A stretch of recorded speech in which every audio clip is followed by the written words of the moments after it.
Nanti bunda sayang mohon maaf ya, anak itu dalam kehidupan orang tuanya berpotensi ada 4 statusnya. Ada berapa? Jadi anak itu nanti akan tumbuh statusnya jadi 4. Yang pertama, anak itu jadi perhiasan bagi orang tuanya. Jadi apa? Sesuatu yang membanggakan bagi orang tuanya. Bunda, teteh sayang, kita tuh suka bangga sama anak kita kan? Ya enggak? Anak kita baru bisa bicara, ayah, bunda, seneng enggak? Anak kita baru belajar berdiri, seneng apa enggak? Kemana-mana cerita gitu kan? Ustadz, alhamdulillah anak aku mah ranking 3. Oh Masya Allah. Dari berapa orang? 3 orang. Oh, tapi dia tetap bangga juga. Ada kebanggaan lah pokoknya mah. Cerita gitu. Dulu ya bunda mohon izin, mohon maaf. Kan sekarang udah ada HP-nya. Kadang-kadang anak bicara dikit divideoin gitu ya. Baru bisa makan dikit divideoin. Ada kebanggaan. Ketemu sama siapapun itu yang kita bicarakan. Kebanggaan. Jadi perhiasan. Yang kedua, anak itu bisa menjadi apa? Penenang hati, penyejuk mata. Qurrata a'yun. Apa? Qurrata. Apa itu qurrata a'yun? Penyejuk hati, penyejuk mata. Biasanya kita secapek apapun di luar, pulang ke rumah bisa hilang capeknya kalau lihat apa? Betul? Saya waktu awal-awal punya anak, pulang ke rumah yang dicari bukan istri saya. Yang dicari siapa? Anak saya. Bunda, mana Yasmin? Anak saya namanya yang pertama Yasmin. Kata istrinya, kata istri saya, kenapa nggak nyari bunda? Nges ayah di dia mana? Emang nggak ada ayah di ayah. Gitu cerita temerenya. Tapi akhirnya nggak pernah gitu tara kita namanya. Bunda punya anak 2, punya anak 3. Bicara capek pasti capek, tapi nikmat atau enggak? Qurrata a'yun. Punten, suami istri pasti ya ada konfliknya, ada masalahnya, ada beda pendapatnya. Ada nggak kira-kira? Dan biasanya yang mengakurkan siapa? Karena anak. Betul? Anak bisa jadi qurrata a'yun. Seorang ayah banting tulang, tulang banting, kaki di kepala, kepala di kaki, kesana kemari, mencari alamat. Capek dia kerja, tapi terasa nggak capek karena buat siapa? Qurrata a'yun. Anak jadi penyejuk hati, penyejuk mata. Nah yang ketiga, nauzubillah ya. Yang ketiga, anak itu bisa menjadi fitnah bagi orang tuanya. Jadi apa? Anaknya bikin salah. Yang ditanya siapa? Ini anak siapa sih? Betul gak? Anaknya bikin kriminal. Yang orang lain cari siapa? Orang tua. Anak bisa jadi fitnah bagi orang tuanya. Dan yang keempat, naudzubillah summa naudzubillah. Anak bisa jadi musuh bagi orang tuanya.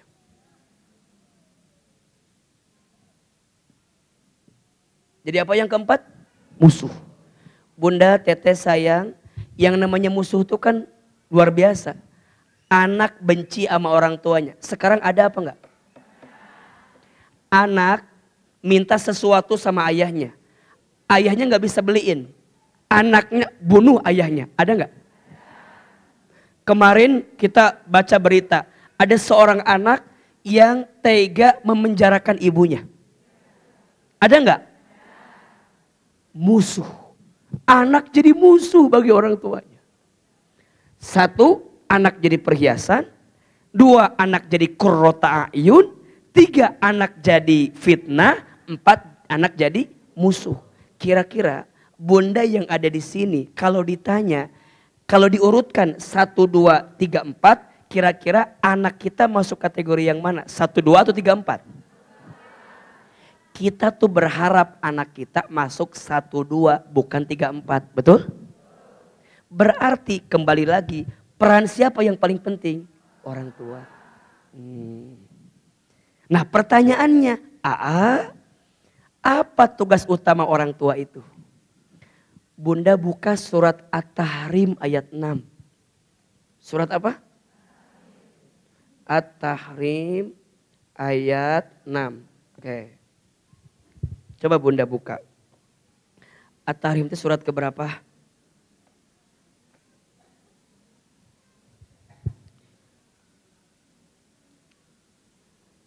Surat keberapa? Surat ke 66. Surat ke benar? Surat ke 66 ayat 6 berarti ya.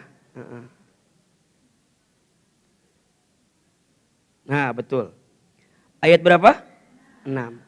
A'udzubillahi minasyaitonirrajim. Ya ayyuhalladzina amanu. Wahai orang-orang yang beriman.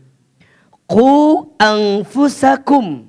Jagalah diri kamu sekalian.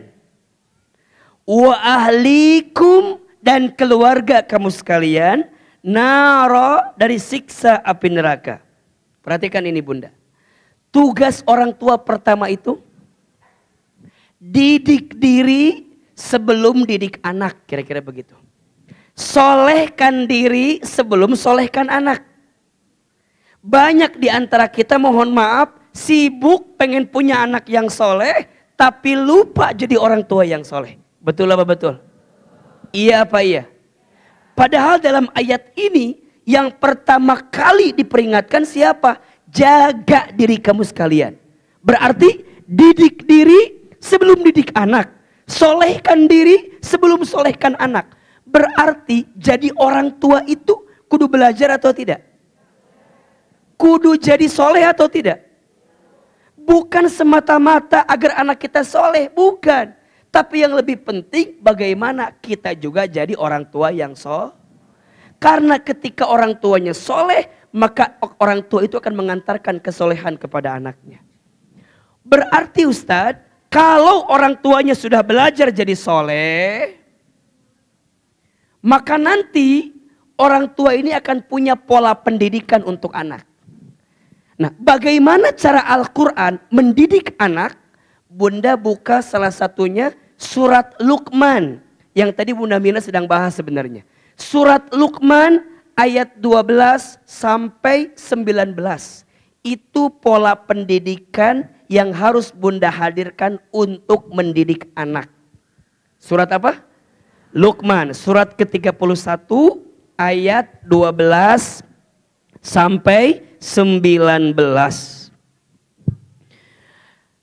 Di dalam ayat-ayat tersebut setidaknya ada 4 pola pendidikan yang harus Bunda hadirkan kepada anak. Agar anak kita menjadi anak yang soleh. Betul? Jadi setelah tadi orang tuanya udah belajar soleh nih. Kitanya tahu diri begitu, sadar diri. Maka nanti ada pola pendidikan anak. Di surat apa? Luqman. Ayat berapa? 12 sampai 19. Baik. Yang pertama. Pendidikan yang harus dihadirkan kepada anak adalah pendidikan tauhid.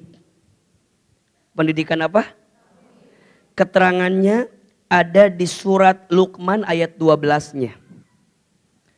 Perhatikan ayatnya. A'udzubillahi minasyaitonirrajim. Walaqad atayna Luqmanal hikmata aniskur lillah. Dan sungguh telah kami berikan hikmah kepada Luqman, yaitu untuk bersyukur kepada Allah. Wa may yashkur fa innama yashkuru li nafsihi wa man kafara fa innallaha ghaniyyun hamid. Bersyukurlah kalian kepada Allah. Dan barang siapa bersyukur kepada Allah, maka sungguh dia bersyukur untuk dirinya sendiri. Dan barang siapa yang tidak bersyukur, maka sesungguhnya Allah Maha Kaya, Maha Terpuji. Pendidikan pertama yang harus Bunda tanamkan kepada anak adalah pendidikan tauhid. Anak kita harus tahu siapa yang menciptakannya, siapa yang mengatur hidupnya, kemana tujuan hidupnya, untuk apa dia hidup. Jawabannya semua untuk Allah. Siapa yang menciptakan anak kita? Allah. Siapa yang mengatur hidup anak kita? Allah. Kemana tujuan anak kita nanti? Allah. Semua tanamkan. Maka ini penting. Kalau pendidikan tauhidnya sudah nempel di anak kita, dia akan punya kekuatan untuk melangkah. Kenapa? Karena dia tahu dia diciptakan oleh Allah dan pasti nanti pun akan kembali kepada. Berarti rumusnya, pendidikan agama itu penting atau tidak? Pendidikan agama itu penting aja, penting banget. Puntennya, AA bukan mengkritik, tapi biasanya kita lebih gelisah kalau anak kita belum bisa calistung daripada anak kita belum tahu urusan agama. Betul gak? Kalau anak kita belum bisa baca, belum bisa nulis, belum bisa ngitung, kayaknya langsung stres. Engke kumaha? Mana rek jadi naon?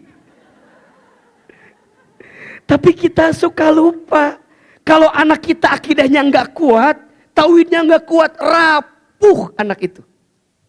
Maka kalau bunda cari sekolah, kalau bunda cari pendidikan, kalau bunda cari tempat untuk menyekolahkan anak di usia dini, cari sekolah yang menanamkan karakter tauhid dalam dirinya. Dan izin Allah, di Bogor udah ada, di Sentul udah ada. Gak usah jauh-jauh. Tazkiyah Global Islamic School. Pendidikan karakter pertamanya tentang tauhid. Diajarkan tentang tauhid, mengenal Allah, siapa Allah, sifat-sifat Allah, nama-nama Allah. Nempel ke anak kita. Kalau itunya kuat, yang lainnya pasti ngikutin. Sekarang bunda, biasanya masih ada nggak di antara kita yang gelisah kalau anak belum bisa baca? Masih ada nggak yang gelisah kalau anak belum bisa nulis? Masih ada nggak yang gelisah kalau anak belum bisa ngitung? Tapi ada nggak yang gelisah kalau anak kita belum kenal sama Allahnya? Coba tanya, man robbuka? Tanya tuh. Siapa Tuhanmu? Siapa mah? Sahanya, sahawe atuh tuh. Pabelit jadina. Man nabiyuka? Siapa nabimu? Nggak tahu. Aina kiblatuka? Kemana kiblatmu? Nggak tahu.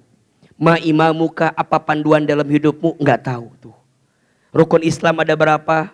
5 mah, 6 ah, 5 ah, 6 ah, 5 ah. Jadi debat. Rukun iman ada berapa? Debat panjang. Akidah tauhid penting atau tidak? Cari, ini pendidikan utama pertama. Akidahnya kuat, tauhidnya kuat, mantap. Baginda Nabi SAW ketika berdakwah di Mekah pertama kali, yang ditanamkan apa? Tauhid. Yang dikuatkan kepada para sahabat apa? Tauhid, akidah yang kuat. Kalau ininya kuat, tauhidnya kuat, maka akan kuat semuanya. Karena dia yakin tuh. Makanya sekarang kan ada penyakit banyak tuh anak-anak sekarang tuh. Insecure, overthinking. Ada gak yang begitu tuh? Insecure yang minder, stres, frustasi, ya kan? Kalau temennya berprestasi, dianya iri. Kalau temennya duluan nikah, dia stroke ringan. Ada tuh. Kenapa stres? Ini apa coba masalahnya? Tauhid. Akidah yang kurang. Makanya mohon maaf. Ada yang bunuh diri. Ada yang stres. Ada yang frustasi. Nauzubillah. Ujungnya narkoba. Nauzubillah. Ini karena apa awalnya? Tauhid yang kurang. Akidah yang kurang. Maka pastikan pendidikan pertama adalah apa? Tauhid dan akidah kita. Yang kedua, pendidikan yang harus dihadirkan adalah pendidikan akhlak. Pendidikan apa? Akhlak. Akhlak kepada siapa saja? Ada 3 di ayat ini. 1, akhlak kepada Allah. 2, akhlak kepada orang tua. 3, akhlak kepada diri sendiri. Akhlak kepada Allah. Lihat. Surat Luqman ayat 13. Wa idz qala Luqman libnihi wa huwa ya'idhuhu ya bunayya la tusyrik billah innasyirka ladzulmun azim. Akhlak yang pertama sama Allah. Dan ingatlah ketika Luqman berkata kepada anaknya, ketika dia memberi pelajaran kepada anaknya, wahai anakku, janganlah engkau mempersekutukan Allah. Tauhid lagi nih. Maka akhlak yang pertama, dia fokus melakukan apa yang Allah cintai, meninggalkan apa yang Allah benci. Yang kedua, akhlak kepada orang tua. Ingat, ridallah fi ridhol walidain, wa sukhtullah fi sukhtil walidain. Ridhonya Allah ada pada ridhonya orang tua, murka bencinya Allah ada pada murka bencinya. Ayat ke-14-nya, wa wassaynal insana biwalidayhi hamalathu ummuhu wahnan ala wahni wa fisaluhu fi amain anishkurli wali walidayka ilayyal masir. Dan kami perintahkan kepada manusia agar berbuat baik kepada kedua orang tuanya. Ibunya telah mengandung dalam keadaan lemah yang bertambah-tambah dan menyapihnya dalam usia 2 tahun. Bersyukurlah kepadaku dan kepada orang tuamu, hanya kepada Allah lah kamu akan dikembalikan. Bunda perhatikan, sekarang yang namanya anak, banyak gak yang gak sopan sama orang tuanya? Banyak gak anak sekarang yang lupa sama orang tuanya? Nauzubillah, ada gak anak yang durhaka sama orang tuanya? Maka bunda tanamkan ke anak kita untuk memuliakan orang tuanya. Gimana cara mulainya? Sederhana. Bunda, kalau masih punya orang tua, tunjukkan cara kita berbakti kepada orang tua kita di depan anak kita. Agar anak kita melihat, oh mama kayak begitu ya perlakukan ibunya gitu. Maka nanti anak kita akan lihat, berarti aku pun harus seperti mama memperlakukan orang tuanya. Jelas tidak? Jelas tidak? Maka izin, kalau anak kita masih punya nenek, punya kakek, berarti orang tua kita kan, perlakukan dengan baik. Dia akan nyontok. Karena ada kisah begitu kan. Ketika satu kali, nenek kakeknya itu kan makan bareng di meja makan. Tapi dipisahin sama ibunya tuh ke sana. Anaknya gak mau makan. Ditanya, kenapa kamu gak mau makan? Enggak mau makan katanya. Kenapa mama perlakukan orang tua mama gak baik, dijauhkan gitu. Sedangkan mama fokus dengan makanan mama. Ternyata anak tuh ngeliat. Dan ingat ya, anak itu peniru paling jitu. Apa yang dilihat sama anak terekam dalam otaknya. Betul nggak? Maka bunda, teteh sayang, ajarkan anak kita untuk berbakti sama orang tua. Sedih sekarang tuh. Sedih kalau ada anak yang durhaka sama orang tuanya. Nauzubillah ya. Kata Nabi, kalau ada perbuatan yang siksanya langsung disegerakan di dunia, itu ada 2. 1, dosanya seorang anak yang durhaka sama orang tua. Dan yang kedua, zolimnya seseorang kepada orang yang lain. Itu disegerakan siksanya di dunia. Maka ajarkan anak kita untuk bersyukur. Nah, ini orang tuamu nak. Gimana pun orang tuamu, ini orang tuamu nak. Yang melahirkanmu nak. Yang membesarkanmu nak. Yang menjagamu nak. Yang mendidikmu nak. Gitu. Tanamin ame anak kita. Karena mohon maaf, ini kalau nggak ditanamin, anak kita lama-lama jadi lupa. Bahkan benci sama orang tuanya. Nauzubillahimin dzalik. Kalau anak udah benci, berarti ada pola yang harus kita hadirkan di dalamnya. Dan yang ketiga, akhlak terhadap diri sendiri. Lihat, surat masih surat Luqman ayat ke-15-nya. Ya, bagaimana kita ditumbuhkan untuk berbuat baik dalam diri kita. Nah, jadi orang harus baik. Jadi orang harus baik. Ama siapapun harus baik. Dan itu harus jadi apa? Bekal untuk diri kita sendiri. 1, pendidikan apa? Tauhid. 2, pendidikan apa? Masuk yang ketiga. Pendidikan ibadah. Apa? Ibadah ada 2. Ada ibadah mahdhah, ada ibadah ghair mahdhah. Insyaallah. Apa di antaranya? Ayat ke-17-nya. Ya bunayya aqimis sholata wa'mur bil ma'rufi wanha 'anil munkari wasbir 'ala ma asabak. Inna dzalika min azmil umur. Lihat, ibadah mahdhah, ghair mahdhah. Ibadah utama yang harus ditanamkan adalah sholat. Apa? cek. Jika anak bunda sudah usia 7 tahun ke atas, cek sholatnya.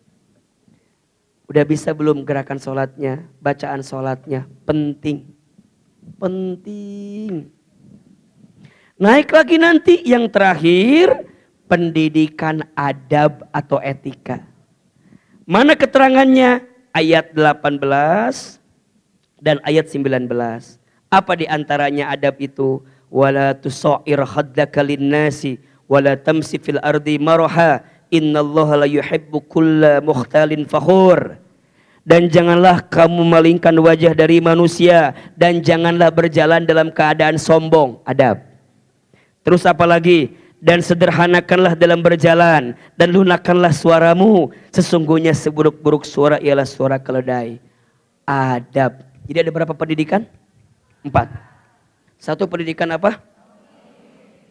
2, 3, 4, adab. Nah, coba Bunda, kalau nanti cari sekolah, cari yang punya pola pendidikan ini. 4. Kenapa? Ini akan mengantarkan nanti anak kita menjadi pribadi yang kita inginkan. Menjadi orang yang soleh. Insya ini ikhtiar kita. Ustadz, kami udah nyari pola pendidikan ini, udah ketemu. Tapi gimana cara mengajarkannya, cara mengelola anak kita? Maka Imam Ali bin Abi Thalib punya rumus. Rumus pendidikan untuk anak. Rumusnya 7 kali 3. Berapa? Udah ketemu rumusnya nanti 7 kali 3. 7 tahun pertama, 7 tahun kedua, 7 tahun ketiga. Oke. Usia anak 0 sampai 7 tahun. Perlakukanlah anakmu seperti raja. Seperti apa? Maksudnya gimana Ustadz? Sayang, nyaah sama anak. Perlakukan dia. Beri apresiasi. Puji. Banggakan dia. Raja gimana sih raja? Ya kan? Dirawat sama dia kita, makannya teratur, betul? Tidurnya teratur. Jadikan dia seperti apa? 0 sampai 7 tahun. Usia 8 sampai 14 tahun. Perlakukanlah anakmu seperti tawanan. Seperti apa? Gimana tawanan itu? Agak keras sedikit. Tegas sedikit. Ya. Jangan jadi kemudian yang manja-manja lagi udah agak mulai berubah tuh. Kasih reward, kasih punishment. Kalau enggak begini, begini. Kalau enggak begini, begini. Kalau kamu begini akan begini. Kalau enggak akan begitu. Jelasin tuh. Tawanan. Jadi ngerasa kok ini enggak boleh, kok ini enggak boleh. Ingat, tegas. Bukan kasar ya, tegas. Keras boleh, bukan kasar. Kasar tuh kan enggak ada alasan tiba-tiba tabok ya. Nyekek, gantung, itu mah parah itu mah. Bukan kasar ya, keras. Punya rules. Bikin aturan sama anak. Nah, kamu begini. Jam segini harus begini. Gimana sih dia ngerasa bahwa kok kayaknya keras banget. Buat anak kita. Makin dia terkekang dengan apa yang kita hadirkan, makin tahu tuh. Nanti usia 14 ke atas sampai 21 tahun, perlakukanlah anak seperti sahabat. Seperti apa? Ajak ngobrol, ajak diskusi, ajak dialog. Jelas tidak? Ulangi. 0 sampai 7, perlakuan seperti apa? Raja. 8 sampai 14, seperti tawanan. Ya, 14 sampai ke atas, seperti sahabat. Dan itulah yang bisa kita hadirkan. Jadi kalau pola pendidikannya sudah rapi, cara mengelolanya sudah ketemu, insya Allah kita akan mendapatkan anak yang sesuai kita inginkan. Tapi nanti gimana? Perasaan aku sudah melakukan ini tapi enggak juga. Jangan khawatir. Tugas kita itu hanya berikhtiar. Jadi orang tua itu ada pahalanya atau tidak? Besar enggak pahalanya? Besar aja, besar banget. Bunda sayang, apa yang Bunda lakukan kepada anak itu akan menjadi catatan amal pahala kebaikan di hadapan Allah. Kalau anak kita sesuai dengan kemauan kita, itu bonus dari Allah.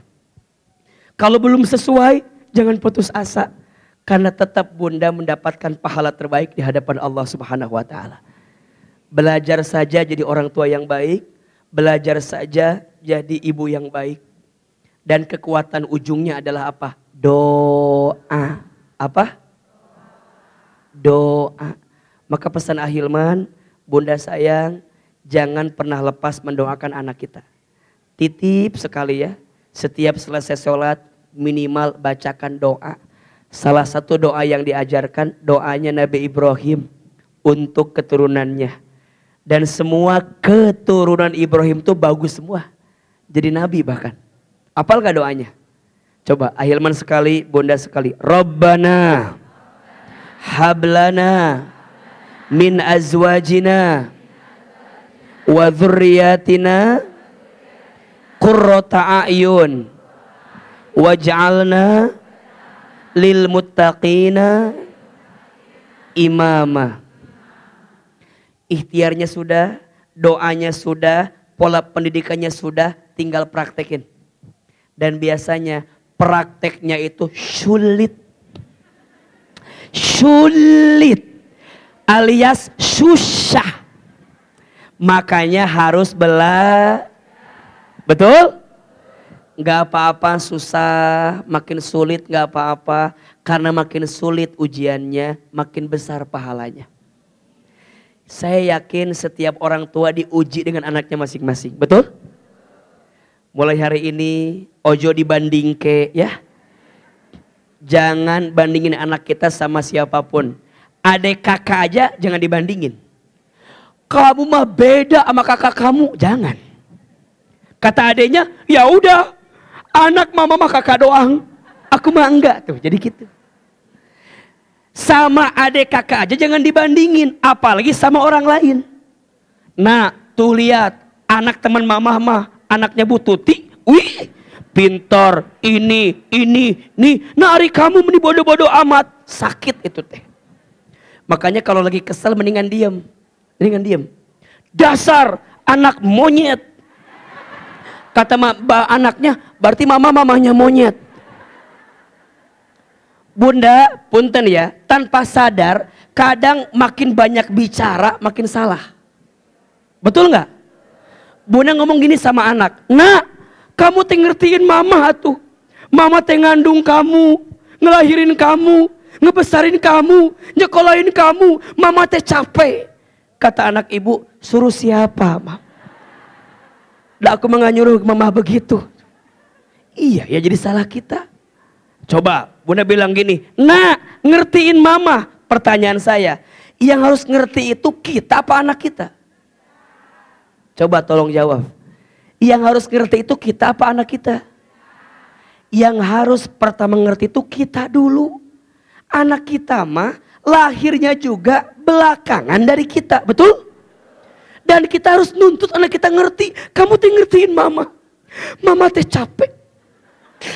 Mana ayah kamu banyak masalah lagi. Mama teh capek. Jadi anak teh, ji orang nuliur kieu nya ieu teh. Perasaan mah yang salah ibu saya. Punten, bunda nganterin anak ke sekolah. Saya mau tanya, pas bunda nganterin ngomel nggak? Atau bunda tuh nganterin sambil, nah yang pinter di sekolah ya, yang rajin ya Nayana ya, kalau ada guru sopan ya Nayana ya, kamu nanti mama doain jadi anak yang pinter nak. Begitu kalimatnya atau kalimatnya tuntutan yang lainnya? Dengerin ya Naya, dengerin ya, nanti itu ya, di sekolah itu ya, dengerin, mama lagi pusing, dengerin nih, dengerin. Coba bayangin bunda, si anak teh mau ujian, mau ngerjain PR, mau sekolah, di mobil selama di jalan ku bunda diceramahin. Jadi seakan-akan pelampiasan. Bunda teh kesel sama suami, kenapa ke anak bunda pelampiasannya? Mama teh lagi sakit sama bapak kamu. Kamu dengerin mama ya. Udah. Bunda, saya mohon izin sekali ya. Kalau bunda ada masalah sama pasangan, kalau bisa mah jangan nunjukin masalah depan anak kita. biarkan anak kita tuh bersih dengan segala kebaikannya. Maka carilah pendidikan yang baik, cari sekolah yang baik, cari guru yang baik. Insya Allah ini akan mengantarkan kita jadi orang tua yang baik dalam kehidupan. Insya. Jelas atau tidak? Jelas atau tidak? Baik. Anak ada berapa statusnya? Satu anak bisa jadi apa? Perhiasan. Dua anak jadi apa? Qurrata ayun. Tiga anak jadi apa? Fitnah. Empat anak jadi apa? Musuh. Tugas siapa yang paling utama agar anak menjadi anak yang soleh itu? Orang tua. Oke. Tugas utama orang tua yang pertama apa? Solehkan diri sebelum solehkan anak. Didik diri sebelum didik. Ada berapa pola pendidikan menurut surat Luqman? Yang pertama apa pendidikannya? Yang kedua? Yang ketiga? Yang keempat? Adab. Jelas? Ali bin Abi Thalib ngasih rumus untuk ngurus anak berapa kali berapa? 7 kali 3. Usia anak 0 sampai 7 bagaimana perlakukannya? Seperti raja. 7 tahun kedua seperti tawanan. 7 tahun ketiga bisa diamalkan? Bisa dipraktekan? Sulit apa enggak? Susah apa enggak? Hari ini ada ilmunya tidak? Ada manfaatnya? Share ke suami ibu, karena rumah tangga itu saling, bukan saing. Gak bisa sendirian. Ibu itu sekolah pertama, kepala sekolahnya ayah. Maka ayah bukan sekedar ATM berjalan. Kalau butuh duit baru bilang sama ayah, jangan. Ayah harus terlibat pendidikan anak di rumah kita. Setuju? Mudah-mudahan semua anak-anak kita menjadi anak yang soleh dan solehah. Barangkali itu yang bisa disampaikan siang ini. Ada yang